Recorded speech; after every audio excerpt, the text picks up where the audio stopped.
الكريم أما بعد فأعوذ بالله من الشيطان الرجيم بسم الله الرحمن الرحيم كتب عليكم إذا حضر أحدكم الموت إن ترك خيرا الوصية للوالدين والأقربين بالمعروف حقا على المتقين فمن بدله بعدما سمعه فإنما إثمه على الذين يبدلونه إن الله سميع عليم فمن خاف من موص جنفا أو إثما فأصلح بينهم فلا إثم عليه إن الله غفور رحيم صدق اللہ العظیم۔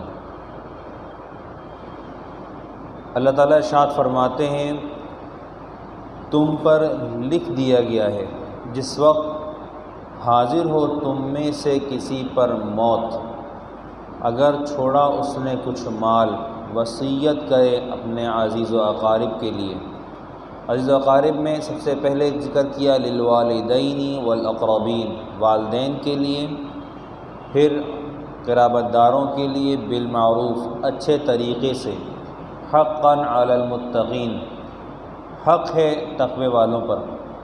فمن بدلہ، پھر جس نے بدل دیا وصیت کو، بعد ما سمعہ، بعد اس کے کہ اس نے اس کو یعنی کہ وصیت کو سن رکھا تھا، فإنما إثمه على الذين يبدلون، پس اس کا گناہ ان لوگوں پر ہے جنہوں نے اس کو بدل دیا یعنی وصیت کو بدل دیا۔ ان اللہ سمیع علیم، بے شک اللہ تعالیٰ سننے والے اور جاننے والے ہیں۔ فمن خاف من موص جنفا او اثما، پس جس کو ڈر ہوا وصیت کرنے والے سے کجروی کا، او اثما یا گناہ کا، قصداً گناہ کا، فاصلح بینہم، پس اس نے اصلاح کر دی ان کے درمیان، فلا اثم علیہ، اس کے ذمے کوئی گناہ نہیں، ان اللہ غفور الرحیم، بے شک اللہ تعالیٰ معاف کرنے والے مہربان۔ یہ حکم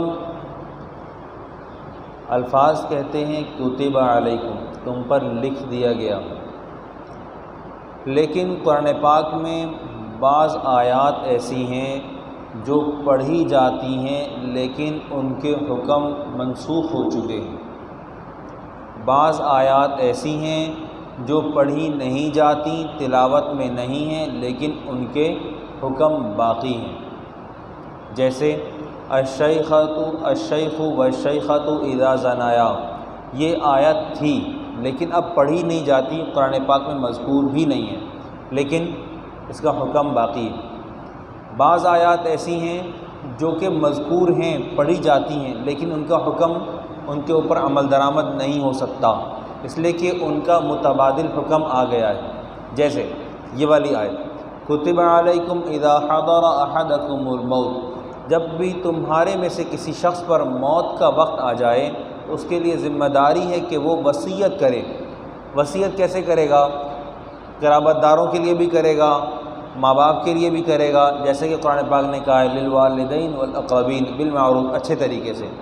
لیکن یہ اس وقت کا حکم ہے جب کہ باقاعدہ حصص حق سبحانہ و تعالی نے جاری نہیں فرمائے تھے۔ اب چونکہ سورہ نساء میں یوصیکم اللہ والی آیت کے اندر، وَلَكُمْ نِصْفُ مَا تَرَكَ والی آیات کے اندر حق سبحانہ و تعالی نے تمام تر احکامات جاری کر دیے ہیں، ہر ایک کا حصہ مقرر کر دیا ہے۔ لڑکے کو 2 ملیں گے، لڑکی کو 1 ملے گا، کس کا 8واں ہوگا، کس کا 6واں ہوگا، کس کا 3واں ہوگا، سارے احکامات چونکہ جاری ہو گئے ہیں تو یہ والی آیت یہ جاری التلاوت تو ہے، اس پر تلاوت تو ہوتی ہے، اس کے پڑھنے سے نماز ہو جائے گی لیکن اس کے حکم پر عمل نہیں ہوگا۔ وصیت کا حکم کیا ہے؟ نمبر 1، وصیت کرنا فرض ہے، وصیت کرنا فرض ہے۔ اس وقت میں ہم یہاں بیٹھے ہیں، ہم میں کہ ہر شخص کے اوپر لازم ہے کہ اپنی وصیت لکھ کر رکھے۔ جیسے جیسے وقت گزرتا جائے اور اپنے مال و دولت میں اضافہ ہوتا جائے یا کمی ہوتی جائے تو اس کے حساب سے اپنی وصیت میں ترمیم تخفیف کرتا رہے۔ لیکن وصیت لکھ کر رکھے، ایک بات۔ دوسری بات کہ وصیت کے معاملے میں انسان کو کس قدر اختیار ہے۔ ہمارا مال ہے، مال ہمارا ہے، لیکن ہم آزاد نہیں ہیں۔ شریعت نے کہا ہے کہ تم اپنے تیسرے حصے پر وصیت کر سکتے ہو، بقیہ 2 حصوں میں ورثاء کی اجازت کے بغیر کوئی وصیت نہیں ہو سکتی۔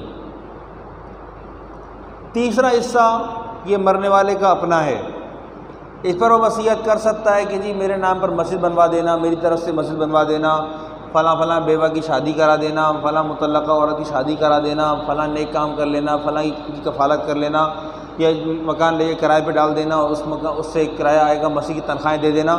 یہ سارے کام اس مال سے ہو سکتے ہیں جو کہ اس کے اپنی وصیت کا تیسرا حصہ ہے۔ پہلے 2 حصوں کے اوپر اس کا کوئی حق نہیں ہے۔ کمایا تھا، جب تک زندہ تھا اس کا تھا، اب مرنے جا رہا ہے، مرتے ہوئے بھی اپنی آخری سانسوں کے ساتھ اس کو اس بات کی اجازت نہیں ہے کہ اس مال میں اپنے ذاتی حیثیت میں تصرف کر سکے۔ ایک آدمی نے مرتے ہوئے اس بات کو محسوس کر کے کہ میری بیوی سے میرے تعلقات اچھے نہیں ہیں، اس نے اپنے مال سے اپنی بیوی کو الگ کرنا چاہا اور اس نے بیوی کو طلاق دے دی۔ خود اس کے پیر قبر میں، اس کو پتہ ہے کہ میں مر رہا ہوں، اس کو پتہ ہے میں وینٹیلیٹر پہ جا رہا ہوں، اس نے کیا کیا، بیوی کو طلاق دے دی۔ تو یہاں اس کی طلاق، اپنی بیوی کو الگ کرنا بدنیتی پر مبنی ہے۔ بیوی کو ورثہ دیا جائے گا، بیوی کو ورثہ دیا جائے گا۔ نمبر 2، ایسا آدمی، ہمارے ہاں عام طور پر ایسا ہوتا ہے، اولاد نافرمان ہوئی، میں نے اس کو عاق کر دیا، عاق نامہ اخبار میں چھاپ دیا، یہ ہماری طرف سے یہ عاق ہے، اس کے کسی بھی طرح کے مالی معاملات کے ہم ذمہ دار نہیں ہیں، اور ہماری وراثت میں بھی اس کا کوئی حق نہیں ہے۔ آپ کو حق ہی نہیں ہے کہ آپ الگ کر سکیں۔ فرما بردار ہے یا نافرمان، مسلمان ہے یا کافر، اس کے کفر کی وجہ سے تو الگ ہو سکتا ہے، لیکن آپ کو یہ اختیار نہیں ہے کہ آپ اس کو اپنی زندگی میں وراثت سے محروم کر دیں۔ وہ آپ کا صلبی بیٹا ہے، وہ ذمہ دار ہے اس بات کا۔ اچھا، ایک آدمی نے شادی کی، اس شادی میں اس کی بیوی کے پاس پہلے سے کوئی بچہ تھا، اس بچے کے لیے اپنی زندگی میں کوئی مال بنانا چاہے بنا سکتا ہے، لیکن اپنی وراثت میں اس بچے کو کوئی حصہ نہیں دے سکتا۔ ان صلبی بچوں کو وراثت ملے گی جو کہ اس کی اپنی سگی اولاد ہے، جو اس کی پہلی، دوسری، تیسری بیوی سے خود اس کے اپنے نام کے ساتھ پیدا ہوئی ہے، ان کو دے سکتا ہے۔ ایسا بچہ جو اس کی زیر کفالت ہے لیکن وہ اس کا اپنا نہیں ہے، اس کی بیوی کی طرف سے اس کا بیٹا ہے، بیوی کی طرف سے اس کی بیٹی ہے، تو اس کے لیے اپنے تیسرے مال میں سے جو تیسرا حصہ اس کا ہے اس میں سے تو وصیت کر سکتا ہے، لیکن باقاعدہ وراثت میں ان بچوں کا کوئی حق نہیں ہے، ان بچوں کا کوئی حق نہیں ہے۔ اچھا، پھر یہ ہوا کہ ایک آدمی نے کیا کیا کہ جی وصیت سن لی، وصیت سن لی۔ مثال کے طور پہ اس وصیت میں ایک حکم یہ بھی تھا کہ میری تدفین وہ گاؤں میں کرنا۔ عمل ہو سکتا ہے، عمل ہو سکتا ہے، لیکن کراہیت کے ساتھ۔ علماء کرام نے پسند نہیں کیا، جہاں موت آئی ہے تدفین وہیں ہونی چاہیے، میت کو سفر کرانا کوئی عقل مندی نہیں ہے۔ نیز اس نے وصیت کی، اور اس وصیت میں جو ہے کوئی ایسی بات تھی جو کہ قیمتی تھی، لیکن ورثاء کو وہ پسند نہیں تھی۔ مثال کے طور پہ اس نے وصیت کی کہ جی میرے مرنے کے بعد یہ میرے مال میں سے جو تیسرا حصہ ہے یہ کسی مسجد میں، مدرسے میں، یا فلاں فلاں عورت کی شادی میں، یا فلاں فلاں کوئی کفالت میں، یا فلاں کو مکان لے کے دے دینا، وہ اس میں رہتے رہیں، ان کا کرایہ میں ادا کیا کرتا تھا، یہ ادا جاری رکھنا۔ اب بچوں کو بات پسند نہیں آئی، اولاد کو بات پسند نہیں آئی، یا ان ورثاء کو جنہوں نے وصیت جاری کرنی تھی ان کو پسند نہیں آئی، ان کو اس بات کا حق نہیں ہے کہ وہ اس وصیت کو بدل دیں۔ فمن بدلہ بعد ما سمعہ فانما اثمہ علی الذین یبدلون، اس کا گناہ، اس کی تبدیلی کا گناہ ان لوگوں پر ہے جنہوں نے وصیت میں تبدیلی کی، ان کو حق ہی نہیں تھا، حق ہی نہیں تھا۔ اچھا، اب اگر ایسی بات تھی تو ایسا بھی تو ہو سکتا ہے کہ کہیں وصیت کرنے والا وہ غلطی پر ہو، وصیت اس نے کی لیکن وصیت کی غلط، جیسے اس نے کہا کہ جی میرے مرنے پر ایسا کریں کہ جو ہے نا ناچنے والوں کو بلا لیں، میرے مرنے پر میرے ساتھ فلاں فلاں مال تدفین میں لے کے چلیں اور ساتھ دفنا بھی دیں، میرے مرنے پر فلاں فلاں مال وہ ایسے ایسے کر کے ایسے مصرف میں لایا جائے جو کہ گناہ کا سبب ہو، شراب خانہ بنوا دینا، ایسے کام کے کرنے کا حکم جاری کیا جو کہ باطل کا تھا۔ اب کیا ہوا؟ اب اگر کسی نے اس وصیت کو تبدیل کیا تو اس کے اوپر کوئی گناہ نہیں ہے۔ فمن خاف من موص جنفا، جس کو ڈر ہوا کسی موصی سے، کسی وصیت کرنے والے سے کجروی کا کہ وہ وصیت میں غلطی کر جائے گا، او اثمن، یا یہ کہ جہالت کی وجہ سے اس نے تیسرے حصے میں بھی وصیت کر دی ہے، جاہل آدمی ہے، نادان آدمی ہے، اس نے کہا مال میرا ہے، میں اس میں اختیار رکھتا ہوں، اور اس نے اپنے اختیار سے اپنا قلم چلایا، میرے فلاں کو فلاں، فلاں کو فلاں، فلاں کو فلاں، فلاں کو فلاں۔ نہیں جی، ایسا کرتے ہیں ہم، ایک نئی صورت بھی آج کل چلنی شروع ہوئی ہے، وہ یہ ہے کہ جی میں نے اپنی اولاد کو برابر دینا ہے، مال میرا ہے، برابر دینا ہے، بیٹیوں کو بھی اتنا ہی دوں گا جتنا بیٹوں کو دیتا ہوں، برابر ہوگا۔ اس کو اس بات کا اختیار نہیں ہے۔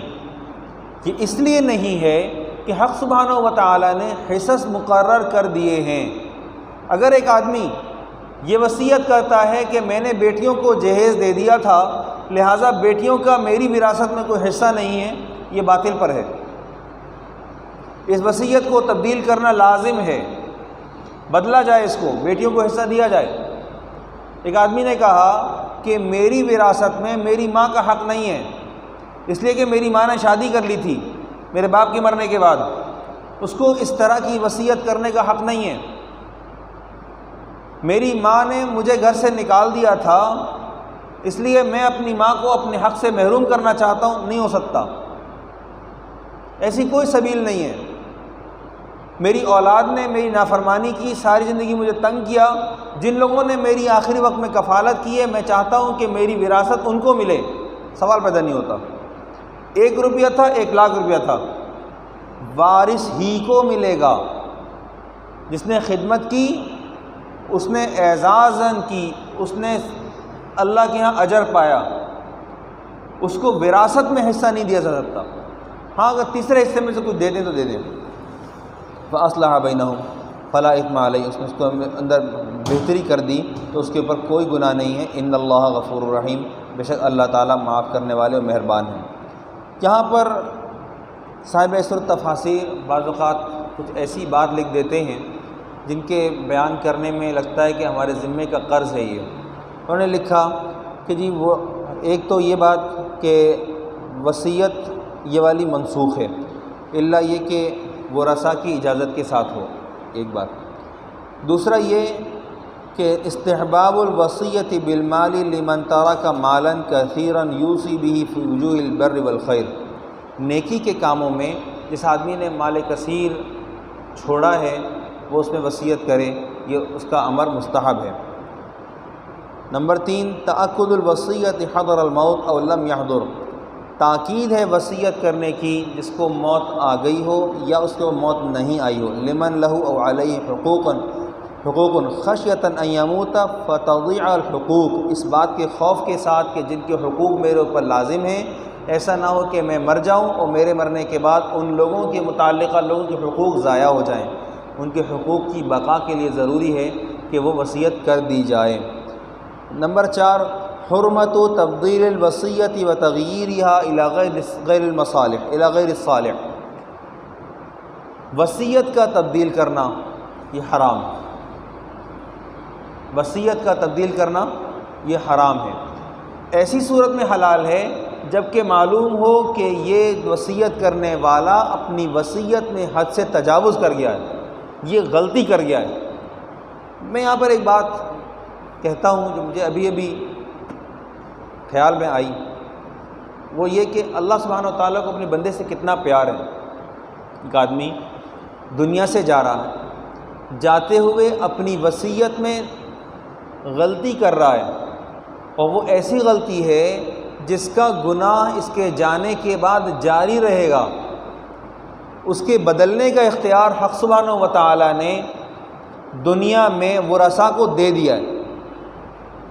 ورثاء سے کہا ہے فمن خاف من موصٍ جنفا او اثما فاصلح بینہم فلا اثم علیہ۔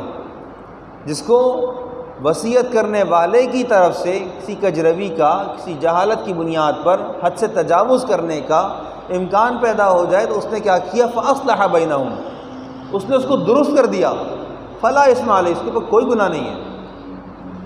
اور اگر وصیت درست تھی اور اس میں رد و بدل ہوا ہے تب گناہ ہے۔ بات بالکل واضح کی ہے، بے غبار کی ہے، فمن بدلہ بعدما سمعہ فانما اثمہ علی الذین یبدلون۔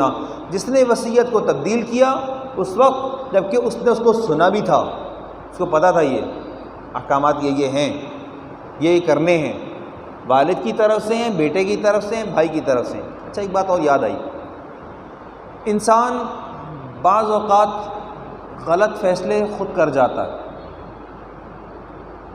شریعت سے ایک قدم آگے چلنے کی اجازت نہیں ہے۔ ایک صاحب نے اپنی زندگی میں حصے تقسیم کر دیے اور کیے شریعت اعتبار سے، زندہ تھے، فیصلہ حق سبحانہ و تعالیٰ کا آیا، نارتھ کراچی کا واقعہ، میں نے دارالفتہ میں خود پڑھا ہے۔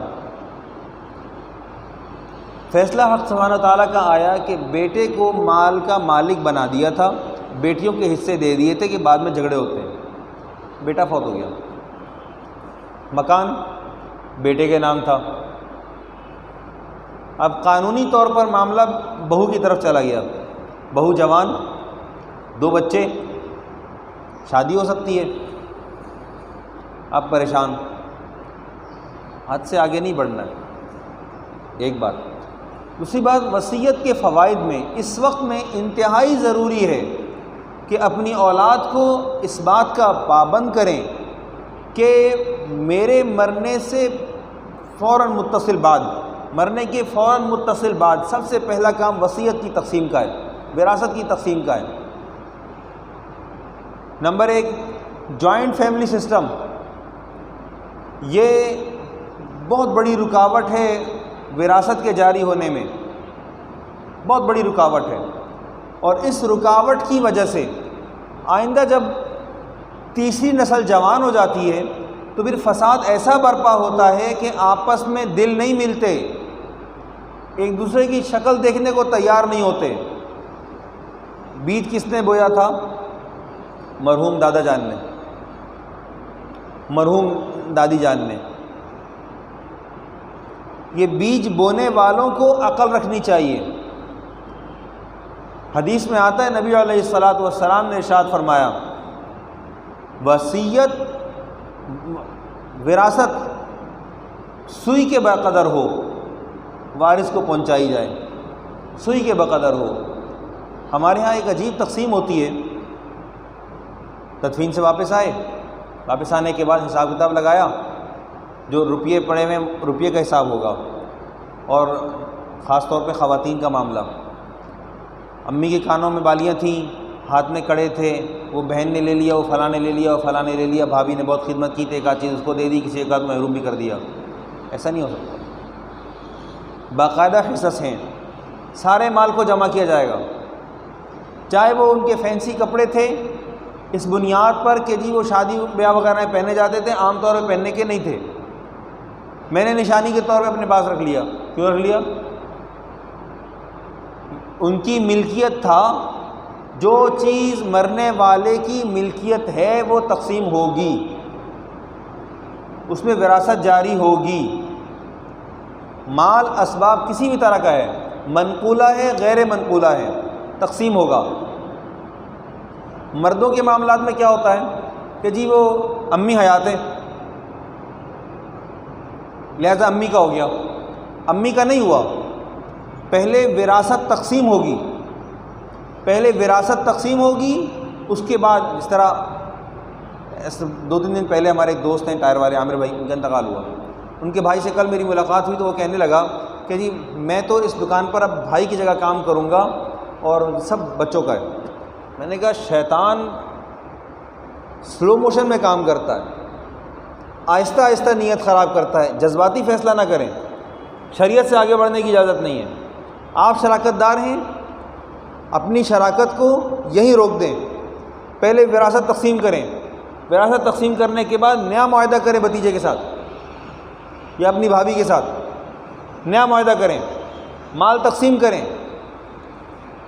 بعض اوقات ایسا ہوتا ہے کہ انسان تصرف میں اتنا آگے بڑھ جاتا ہے کہ یتیم کا مال کھا جاتا ہے، جیسا کہ قرآن پاک نے کہا وَإِذَا حَضَرَ الْقِسْمَةَ أُولُو الْقُرْبَى، جبکہ تقسیم کے لیے قرابت دار حاضر ہوں گے تو وہاں ان کے لیے فَارْزُقُوهُم مِّنْ، ان کے اس مال میں سے ان کو کھلانے کی اجازت ہے۔ یہ وارث کا مال ہے، یہ اس کو دیا جا رہا ہے، اب یہ سارے جمع ہوئے ہیں، کچھ کھائیں گے پیئیں گے بھی اسی میں سے کھائیں گے پیئیں گے۔ پھر وہ مال جو یتیم کا ہے اس میں ہمیں کسی طرح کا کوئی حق نہیں ہے کہ ہم اس میں سے کچھ کھا سکیں، کوئی حق نہیں ہے۔